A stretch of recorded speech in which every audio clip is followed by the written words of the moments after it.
You open your phone because you want help. You type into YouTube or Google or TikTok. How to get better with money. How to stop being broke. How to save more. And the advice comes flooding in. Just save 50% of your income. Max out your Roth IRA every year. Stop buying coffee. If you're not investing $1,000 a month, you're wasting time. You sit there, staring at the screen, and something strange happens. Instead of feeling motivated, you feel smaller. You start doing the math in your head. You think about your paycheck. You think about rent, groceries, gas, insurance, debt, random bills that pop out of nowhere. And there's this quiet realization, none of this applies to me. But instead of thinking, the advice is unrealistic, your brain turns inward. Maybe I'm just bad with money. Maybe I'm too weak, too lazy, too stupid to play this game. This is not your fault. It's a psychological loop caused by advice that was never designed for your reality. Consumed in a system that thrives when you constantly feel behind. You went looking for help. You found a mirror that made you hate what you saw. Here's what most people miss. Financial advice on the internet doesn't just teach you what to do, it teaches you who you think you are. You're scrolling through a video. The creator is sitting in a bright, minimalist apartment. No clutter, no stress, just plants, soft lighting, and confidence. They say something like, if you're not saving at least half your income, you're not serious about your future. You pause? Half your income? In the United States, the median household income is around $70,000 to $75,000 a year. After taxes, that might be about $50,000 to $55,000. That's roughly $4,000 to $4,500 a month. Now look at the median costs. Rent in many cities can easily hit $1,500 a month or more. Groceries for a household can be $400 to $600. Car payments, gas, and insurance might take another $500 to $700. Health insurance, phone, internet, utilities, student loans, and other debt payments can swallow another $1,000. By the time basic life is paid for, many people are lucky if they have $500 left. Often, it's less. Saving 50% isn't ambitious. For most people, it's mathematically impossible. But the real trap is, the video doesn't tell you that. It doesn't tell you it's aimed at people with higher incomes, lower obligations, or family support. It just says, if you're not doing this, you're not serious. So instead of seeing the gap between the advice and your situation, you see a gap between the advice and your character. It goes deeper than that. Because this isn't just about one unrealistic number. It's about the way advice online quietly shifts the blame. You live in an economy where costs have climbed faster than wages for decades. Housing prices in many areas have doubled or tripled in a generation. Healthcare costs have exploded. Education can cost as much as a house. And yet, the loudest voices keep saying, if you're broke, it's because you didn't budget right. If you're struggling, it's because you're not hustling hard enough. If you're not investing early, it's your fault if you suffer later. In the US, surveys show that around 60 to 65% of people live paycheck to paycheck. That means most people you know would struggle to handle a surprise $1,000 bill without using credit. That isn't a fringe group. It's the majority. But when you watch financial advice online, that majority is treated like the exception. Here's what most people miss. A lot of popular advice is made by people who are no longer living the reality you're in. Their starting point is different, and so is their context. Let's look at the math behind one of the most common tips. Just invest $1,000 a month. If you invest $1,000 a month, At an average 7% annual return, after 30 years, you could have around 1.2 million. It's technically true. It's also technically useless for someone who barely has $100 left over at the end of the month. To invest $1,000 a month, you'd likely need to be taking home at least $5,000 to $6,000 a month, after taxes, without extreme obligations. That usually implies a salary of $90,000 to $100,000 or more per year. Many Americans will never see that number on their paycheck. So the advice is mathematically sound. For a small portion of people, for everyone else, it's not a plan. It's a reminder of what they can't do. But the real trap is, the advice is framed as universal. Anyone can do this. No excuses. If I did it, so can you. So you swallow the conclusion. If I'm not doing it, I must be the excuse. You watch someone talk about buying a home in their 20s. Stop wasting money on rent, they say. Just save up a down payment. Let's do the math. Suppose the house costs $400,000. A 20% down payment is $80,000 if you manage to save $500 a month, and you somehow earn 3% interest on that savings while you do. It would still take you around 11 years to reach $80,000. Meanwhile, in those 11 years, if housing prices in your area grow 4% annually, that $400,000 home becomes roughly $600,000. The goalpost moved while you chased it.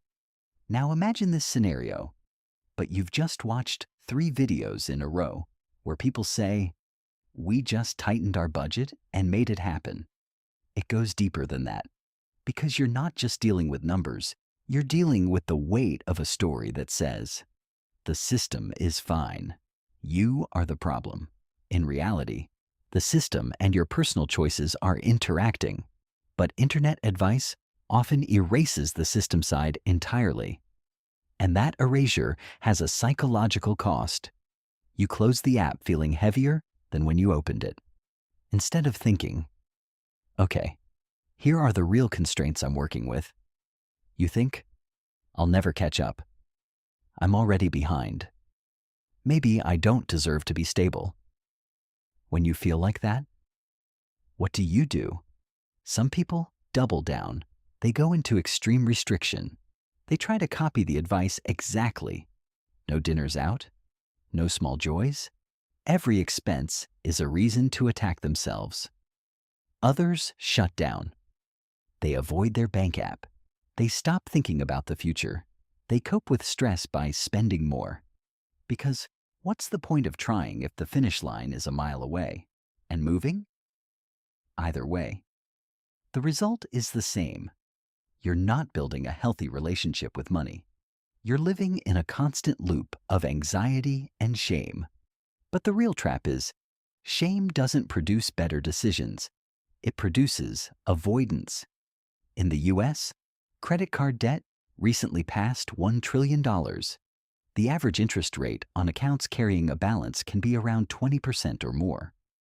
That means if you carry a $5,000 balance at 20% APR and make only minimum payments, you could pay thousands in interest over time, often more than the original debt.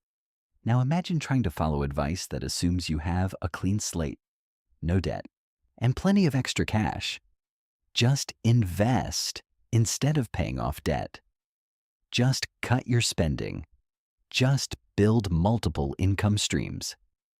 Here's what most people miss. If your mental bandwidth is already consumed by survival, by wondering how to juggle rent, debt, groceries, and emergencies, then high-level optimization strategies don't help. They overwhelm. This is where cognitive load comes in. The more mental tasks your brain is handling at once, the less capacity you have for planning and self-control. If you're constantly worried about money, your brain is not operating at full power. Studies have shown that financial stress can temporarily reduce cognitive performance, as if you lost IQ points under pressure. So when internet gurus tell you, it's just about discipline, They're ignoring a crucial truth. It's harder to be disciplined when your nervous system is in fight or flight. It goes deeper than that. Because financial advice is often delivered in a tone of absolute certainty. There's no space for nuance, no acknowledgement of different realities. Anyone can do this. If you're not rich, it's because you don't want it enough. You chose this life. When you hear this enough times, you're not just consuming advice, you're internalizing a judgment. So why does financial advice on the internet make you feel worse? Because it often does four things at once. It compares you to people with different starting lines without telling you. It gives you math that technically works, but practically doesn't fit your life. It erases systemic realities and blames everything on your discipline. It overwhelms your already stressed brain, then calls you weak when you can't execute. But the real trap is, after all of that, you still believe you need it. You keep going back, hoping this next video, this next thread, this next guru will finally unlock something. So where do you go from here? Maybe it starts with one simple shift. Instead of asking, why can't I follow this advice? You ask, was this advice ever designed for someone like me? What if you judged financial advice not by how confident the person sounds, but by how honestly it accounts for your reality, your income, your fixed costs, your dependence, your debt, your mental health, your local economy? What if you allowed yourself to say, without shame, saving 50% is not possible for me right now? What is possible? Maybe for you, it's 5%. Maybe it's $50 a month. Maybe the first real step isn't saving at all, but just listing out your actual numbers for the first time without attacking yourself. Compounding doesn't just apply to money, it applies to behavior, too. A tiny habit of regularly looking at your finances without spiraling into self-hate can do more for your future than one intense burst of unrealistic discipline that burns out in a week. Here's what most people miss. Financial safety is not just about how much you have. It's about how much control you feel over your own story. Internet advice often steals that control by insisting that the only valid story is the one where you hit high savings rates, retire at 35, and escape the rat race. But maybe your story is different. Maybe your version of winning is not retiring at 35, but not panicking every time your phone buzzes with a bank notification.